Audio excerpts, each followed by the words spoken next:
Hi everybody, this is Tony again from Tectone. I am still on the floor here at KubeCon 2025, and I am now visiting with my old VMware friend Sean Odell at the Dynatrace booth. He's going to give us a little update as to what he's been up to lately. Thanks, Tony. Glad to see you, man. And I am excited to be on this very busy KubeCon North America floor here in lovely Atlanta, in the south of all places. Yeah. Why we did it in the south is, a decision to be made, but I love it because that's where I'm from. So I lead our developer experience team at Dynatrace, and I am super excited to be here amongst the community, the maintainers, contributors, and users of the entire ecosystem.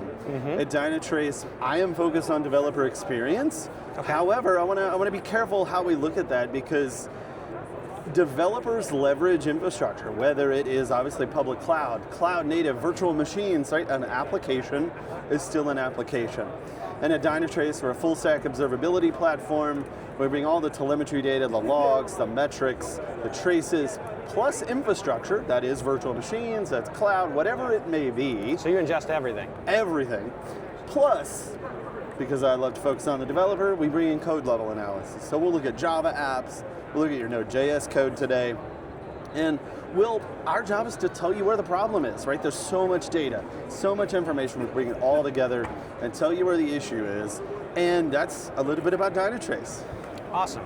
Appreciate that little bit of an overview there. So we both used to be at VMware, right? Oh yeah. So I'm sure there's a lot of people out there that are kind of in very similar positions to where we are, kind of trying to pivot a little bit and learn a little bit more about Kubernetes open source. What advice or resources could you point somebody to kind of start making that transition for themselves and learning the new platforms? Very fair. I'll be honest with you, whether it's a word pivot, I have always been a firm believer in education and learning, right? An application, just obviously my purview, it's an application, whether it sits on the public cloud, whether it sits on a virtual machine, whether it's a monolith, or whether it's a microservice. So for me, it's really about education, it's really about understanding. The CNCF, and obviously the represented organizations and projects, have done a really good job with documentation, with education. I was having a conversation this morning about some education of our own platform and certifications, right? So for me, it is open up that horizon, and look, a VM is just another piece of infrastructure, just like a container, just like Kubernetes. But at the end of the day, what are we trying to solve? And you know what? Whether it's a developer, whether it's an SRE or a platform engineer, a VM admin, or an IT operations person, our goal is to provide more reliable services, uptime, troubleshooting. Everything is really about the outcome and the experience, and ultimately delivering value to you as a person and as a team, as an organization. So open it up, learn, try new things. I had our chief revenue officer a couple of weeks ago tell me he vibe coded, and he is not an engineer. So guess what? We can all learn, we can all grow, we just got to start somewhere. Yeah, and the advice I would give as well is just get hands-on and start digging in. Yeah, absolutely. And it's funny, what I love about the open source ecosystem, it's just hands-on, right? One day, I'm a networker by trade, and I still love to dig into Cilium and Istio and sometimes Wasm, right? But at the same time, there is capabilities, or at least open source projects, and a hands-on, whether you have a lab with Raspberry Pis or VMs, a home lab, whatever, maybe just get in there, try it out, test it, learn, and fail, and break a few things along the way that I like to do. Awesome. That sounds like great advice.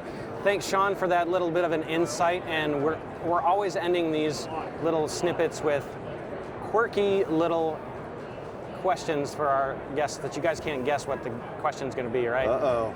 So I understand you're a bit of a foodie. Very much.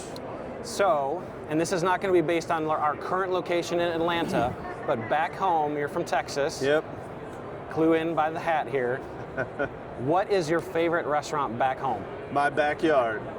Now that's a little bit of a tongue-in-cheek joke, but I do love to smoke barbecue, beef, brisket, ribs, pulled pork. I actually smoked pulled pork last weekend. Nice. Before I came. My favorite restaurant though, you know what, there's a restaurant called 97 West in the Stockyards, and it is a great blend of Southern as well as Texas food. And so for me, 97 West, it's a great spot to be.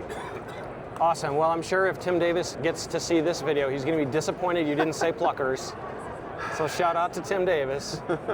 You know, Tim, I love you, but you're on the wrong side of the Metroplex. And I do love Pluckers, but it's wings. Like, that's like the most generic food. You can grow up and get out of them chicken wings, bro. Love you. All right.